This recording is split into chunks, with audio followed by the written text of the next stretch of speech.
La mobilisation des Congolais est en marche, que les Congolais font tout ce qu'ils peuvent pour se battre pour que leur pays soit libéré. Je souhaite qu'ils réussissent et je crois et je reste convaincu qu'ils vont réussir à libérer leur pays. Est-ce que le Rwanda pourra accepter que le Conseil de sécurité adopte une résolution condamnant les actions du Rwanda au Congo? J'apporte suffisamment de preuves pour expliquer que dès 2006, Joseph Kabila avait été choisi par les États-Unis et la France pour l'imposer à la tête de la RDC et donc de remplacer Laurent Désiré Kabila. J'apporte les preuves des réunions qui se sont tenues, des lettres qui ont été écrites par Joseph Kabila lui-même demandant à l'Union européenne d'apporter un soutien sécuritaire sur le processus électoral. Et il n'y a plus beaucoup de gens au sein de l'Union africaine qui sont capables de s'indigner et de remettre en question des actes illégaux qui sont perpétrés contre un des pays membres. On a retrouvé d'ailleurs la même attitude vis-à-vis du président Laurent Gbagbo lorsqu'on a décidé de le destituer. Les Africains, à mon avis, ne peuvent pas reprocher aux Occidentaux ce qu'ils ne font pas eux-mêmes. Et si les Occidentaux gardent le silence sur la question du Congo, c'est parce que les Africains et l'Union africaine ont gardé le silence sur ce qui se passe au Congo. En très peu de temps, on a assassiné 4 présidents dans cette région. Je pense que les résistants sont brillants. Ils sont brillants par leur travail, ils sont efficaces par les actions qu'ils initient, que ce soit en Europe, puisqu'aujourd'hui, les Congolais qui ne voulaient pas prendre au sérieux sont obligés de les écouter. Les Occidentaux sont aussi en train de commencer à les écouter. Il va falloir que les pays européens écoutent les Congolais. Ils ne peuvent pas faire le Congo, agir au Congo, sans le soutien des Congolais. J'ai été très admiratif de l'initiative qui a été prise à Oxford, où on venait honorer un criminel de guerre dans une université prestigieuse. Je pense quand même que grâce à l'action des résistants, un certain nombre d'intellectuels britanniques ont pris conscience que la place de M. Kagame était plutôt dans le maquis des montagnes de Kigali. Un petit mot pour les résistants qui vraiment honorent tous vos ouvrages. Mais je ne peux dire qu'un seul mot aux résistants qu'ils connaissent déjà bien, Ingeta. VoiceOfCongo.net, news on real time.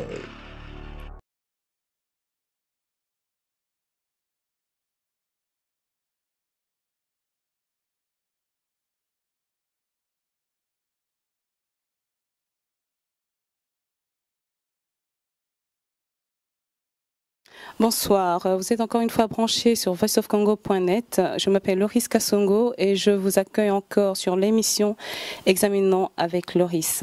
Alors ce soir, je vais vous parler d'un sujet très intéressant et nous avons eu l'honneur de recevoir un invité de marque qui s'appelle Charles Onana. Beaucoup de personnes connaissent Monsieur Charles Onana, qui est un journaliste investigateur. Alors Monsieur Charles Onana s'est vraiment investi dans l'étude historique de la République démocratique du Congo. Il a écrit plusieurs ouvrages, dont 3 qui ont été focalisés sur la situation de la démocratique République du Congo. Et donc, d'où l'édition du Boris. Et donc, le dernier ouvrage est intitulé Europe, crime et censure au Congo. Donc, nous sommes là, nous allons lui poser quelques questions. Il est venu ici, en Grande-Bretagne, le samedi 13 juillet 2013, pour tenir une conférence qui était vraiment focalisée et concentrée sur son dernier ouvrage, qui, comme je l'ai dit, est Europe, crime, censure au Congo. Donc, je vous présente M. Charles Onana. Bonsoir, M. Charles. Bonsoir. Bonsoir et bonsoir à vos téléspectateurs. On veut vraiment vous remercier, la communauté congolaise, bien sûr. On veut vraiment vous remercier d'être venu. C'est vraiment un honneur de vous recevoir ici en Angleterre. Et comme vous le savez, l'Angleterre, c'est le fief des résistants. Et donc, j'aimerais bien en fait savoir, ma première question, c'est pourquoi est-ce que vous êtes autant concentré sur la RDC, sur la République démocratique du Congo? Eh bien, c'est très simple. Quand j'avais commencé mes enquêtes sur la région des Grands Lacs, je ne savais pas que le Congo était en fait l'enjeu principal de toute la crise qui avait éclaté au Rwanda en 1994. Mais c'est au fil des années, après avoir enquêté sur le tribunal pénal international, sur l'invasion du Congo, sur la façon dont le silence avait été organisé autour des massacres et des crimes et des pillages du Congo, que j'ai fini par comprendre que finalement le Congo était un enjeu important. Et j'ai aussi rencontré beaucoup de témoins dans cette affaire, aux États-Unis, en Europe, qui m'ont expliqué ce qui se jouait derrière les parois. Et j'ai découvert moi-même au sein de l'Union européenne toute une masse de documents très importants, que ce soit les rapports des envoyés spéciaux, des émissaires de l'Union européenne dans les Grands Lacs, et des gens comme M. Ado Ayello, qui était le représentant spécial de l'Union européenne pour les Grands Lacs. J'ai rencontré, j'ai découvert aussi des rapports de M. Xavier Solana, qui était le chef de la diplomatie européenne, et d'autres experts internes au sein de l'Union européenne. Donc, la plupart des documents que j'ai pu consulter viennent, si vous voulez, du Conseil des ministres de l'Union européenne, c'est-à-dire le bureau qui s'occupe de l'information stratégique sur la diplomatie de l'Union européenne. Donc, si vous voulez, face à tout cela, sachant que l'Union européenne était très impliquée dès 2002-2003 sur le Congo, j'ai essayé de comprendre pourquoi, en même temps qu'il y avait un tel degré d'implication, il y avait d'un autre côté un silence étonnant sur tous les crimes qui étaient en train d'être commis sur ce territoire. Donc j'ai décidé donc d'aller un peu plus loin, et évidemment ce que j'ai découvert ne m'a pas déçu. J'aimerais bien savoir, parce que votre ouvrage dont le titre est Europe, crime et censure au Congo, le titre est plutôt affirmatif. Il n'y a pas d'esprit critique là-dessus. Donc ça veut dire qu'en fait, les preuves dont vous disposez, elles sont irréfutables. Pourquoi?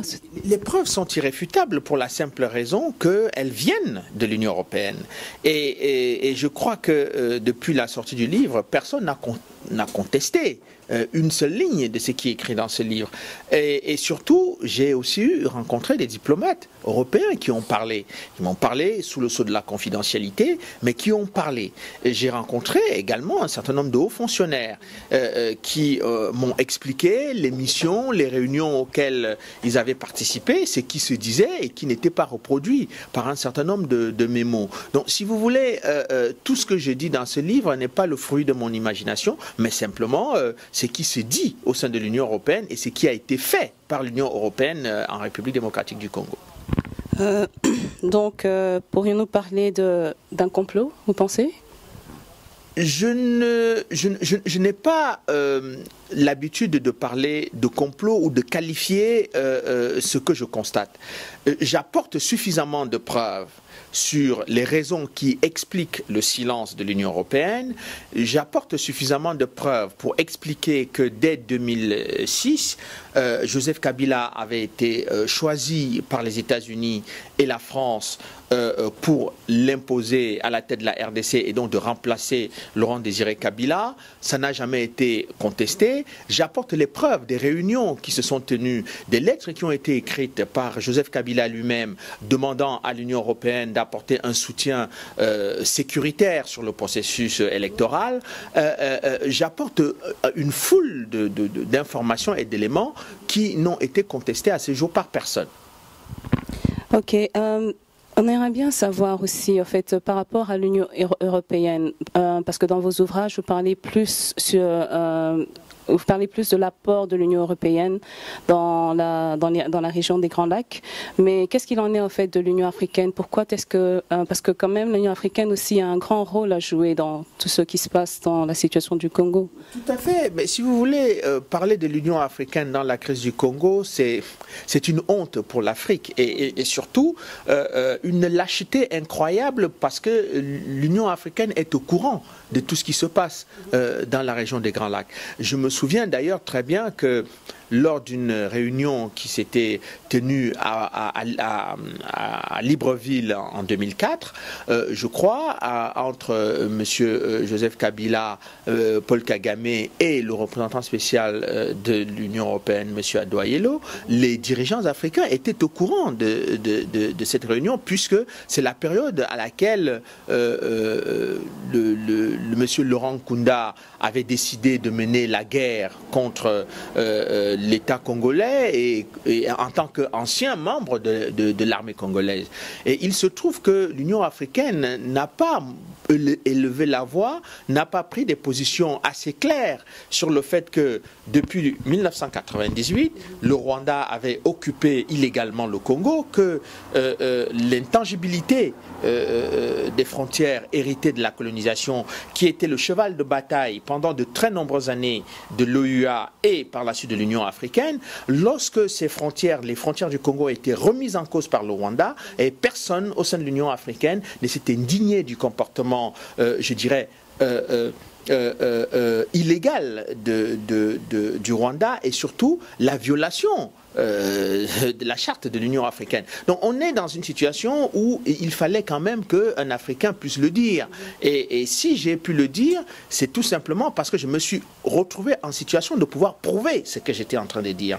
Mais globalement, les dirigeants africains ont entériné l'invasion du Rwanda, du Congo par le Rwanda. Ils ont gardé un silence complaisant par rapport à la violation du droit international. Évidemment, l'Union européenne et la communauté internationale se sont saisis du silence de l'Afrique pour essayer effectivement d'amplifier ce silence. Et c'est ça qui, moi, me choque, et c'est ça qui m'a toujours indigné dans l'attitude de l'Union africaine, que je considère aujourd'hui comme la caisse de résonance des actions initiées en Occident qui sont intégralement validées. Et il n'y a plus beaucoup de gens au sein de l'Union africaine qui sont capables de s'indigner et de remettre en question des actes illégaux qui sont perpétrés contre un des pays membres.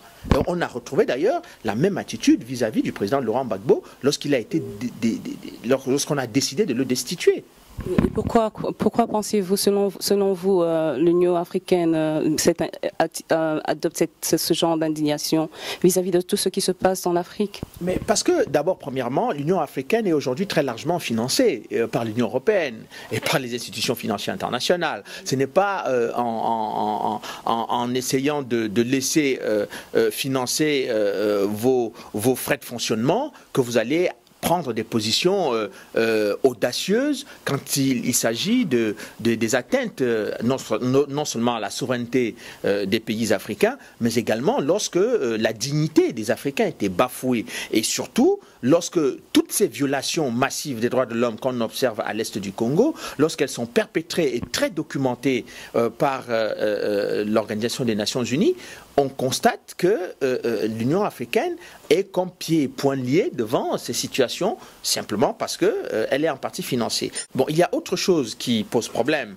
c'est que les Africains, je crois, restent convaincus qu'ils n'ont pas de marge de manœuvre dans ce qui se passe dans ce continent-là. C'est-à-dire que quand vous vous retrouvez devant une crise comme celle des Grands Lacs ou celle du Congo, les gens pensent que puisque la communauté internationale ou un certain nombre de pays influents au Conseil de sécurité ont pris position, eh bien, l'Union africaine n'a plus rien à dire. Les Africains n'ont rien à dire. Donc, je pense que c'est d'abord, ça manque de respect par rapport à eux-mêmes. Et ce manque de respect est confirmé par l'attitude des Occidentaux. Donc, les Africains, à mon avis, ne peuvent pas reprocher aux Occidentaux ce qu'ils ne font pas eux-mêmes. Et si les Occidentaux gardent le silence sur la question du Congo, c'est parce que les Africains et l'Union africaine ont gardé le silence sur ce qui se passe au Congo. Donc, on ne peut pas reprocher, ils ne peuvent pas décemment reprocher cela aux Occidentaux. Il y a du nouveau récemment. Selon les sources, il y a M. Patrick Karegeya qui était l'ancien chef des services de renseignement extérieur du Rwanda, qui vit aujourd'hui en exil en Afrique du Sud. Et il est prêt à rencontrer...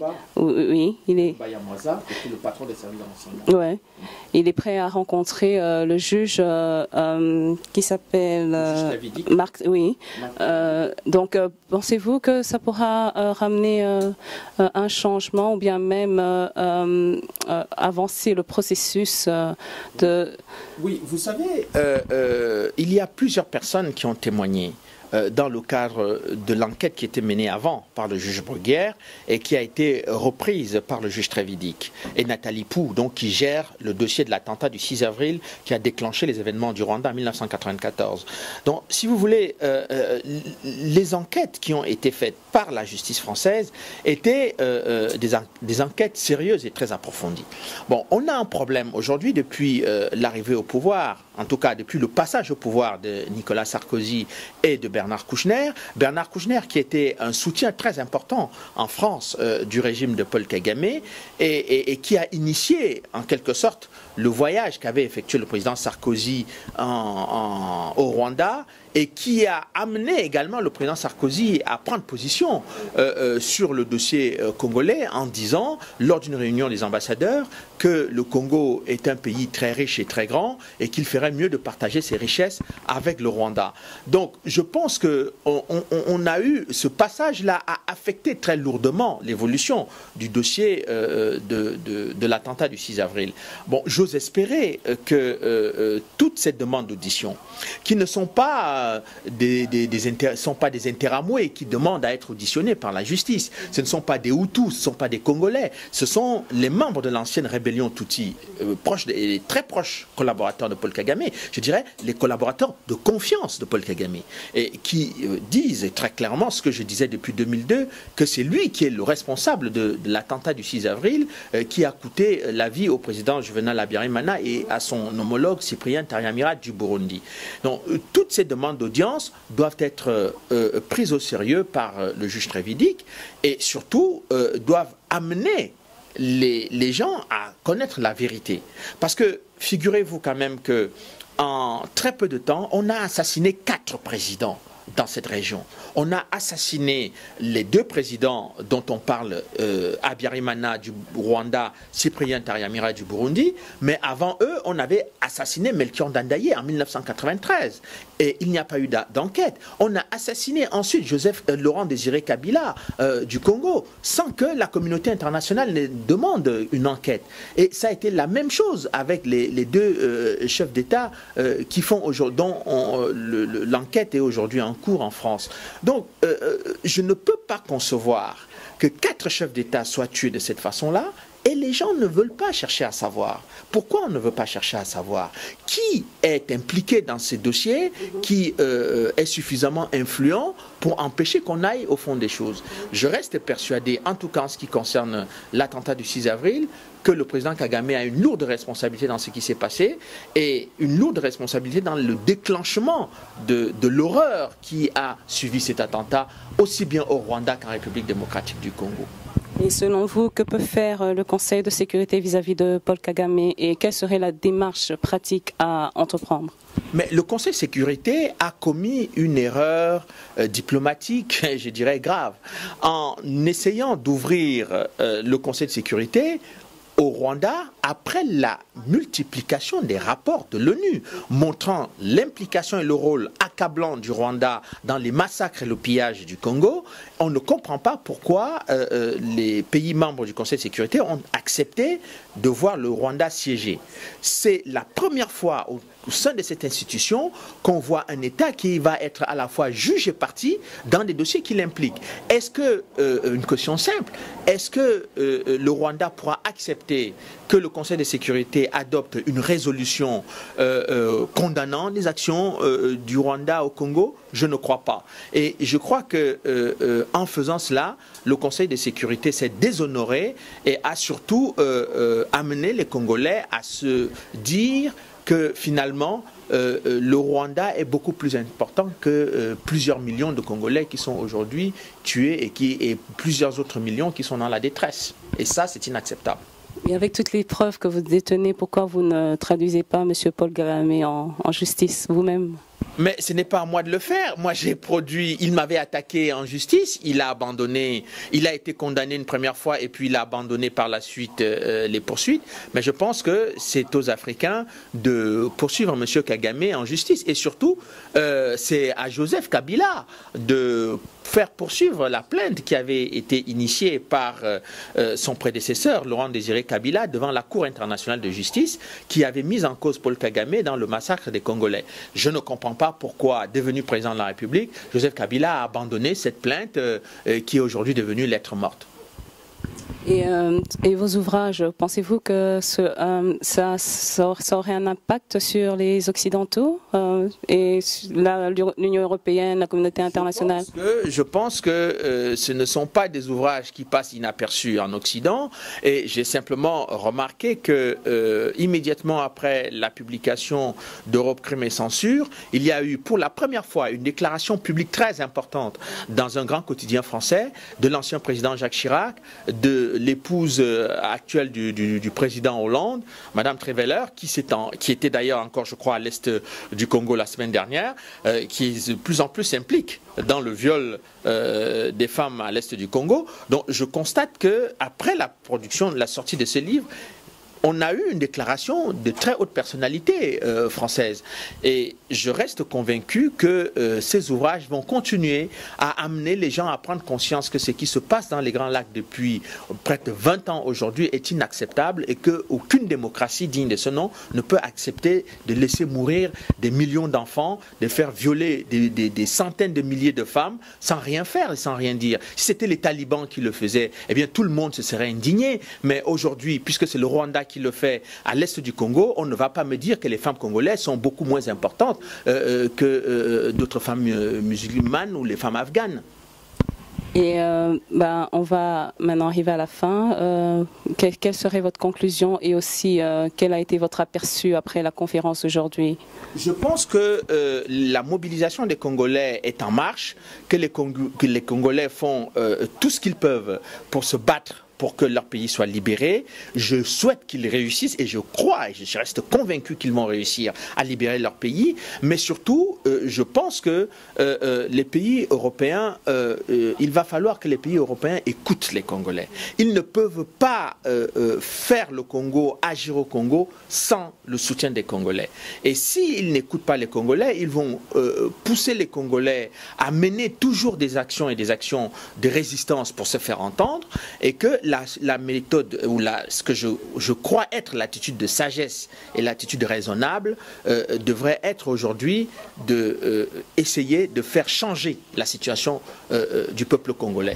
Et ça, les Congolais vont y participer, mais ils ont besoin de l'aide des Occidentaux qui, plutôt que de soutenir un dictateur au Rwanda et un autre à la tête du Congo, et continuer à multiplier des élections truquées, etc., il faut à un moment donné qu'ils entendent la voix des démocrates congolais, des démocrates occidentaux qui disent que assez trop c'est trop, et que finalement eh bien, les Congolais retrouvent la paix et la prospérité, ce qui est le minimum vital qu'ils peuvent avoir dans leur pays. Est-ce que c'est trop demandé que de demander cela? Et pour finir, si les Congolais disaient écoutez, M. Charles Onana, on aimerait bien que vous deveniez notre président. Écoutez, je ne veux pas être président. Il y a suffisamment de Congolais intelligents, brillants, talentueux qui peuvent diriger ce pays. Il faut simplement qu'on accepte de reconnaître celui que eux ils ont choisi. Et vous direz non? Non, je ne dirais pas non, mais je crois que je serai un très bon citoyen congolais. Et que pensez-vous des résistants ici en Angleterre et de leur action, un peu partout aussi en Europe et partout en Occident? Je pense que les résistants sont brillants. Ils sont brillants par leur travail, ils sont efficaces par les actions qu'ils initient, que ce soit en Europe, puisqu'aujourd'hui, les Congolais qui ne voulaient pas le prendre au sérieux sont obligés de les écouter. Les Occidentaux sont aussi en train de commencer à les écouter, que ce soit en Amérique du Nord, en France, en Europe, en Angleterre. j'ai été très admiratif de l'initiative qui a été prise à Oxford, où on venait honorer un criminel de guerre dans une université prestigieuse. Je pense quand même que grâce à l'action des résistants, un certain nombre d'intellectuels britanniques ont pris conscience que la place de M. Kagame était plutôt dans le maquis des montagnes de Kigali ou des parcs de Virunga qu'à Oxford. Et évidemment, je crois que pour cela, tous les combattants et les résistants, en tout cas les résistants congolais de Londres, ont le mérite d'avoir mené cette action pour attirer l'attention du peuple britannique et surtout pour attirer l'attention du monde entier sur ce malheureux événement qui a eu lieu dans une université que beaucoup de gens respectent autant en Angleterre qu'ailleurs. Et un petit mot pour les résistants qui vraiment honorent tous vos ouvrages. Mais je ne peux dire qu'un seul mot aux résistants qu'ils connaissent déjà bien, Ingeta. C'était M. Charles Onana, ici en Angleterre, samedi 13 juillet. Vous venez de le suivre avec Examinons avec Loris et restez branchés sur voiceofcongo.net.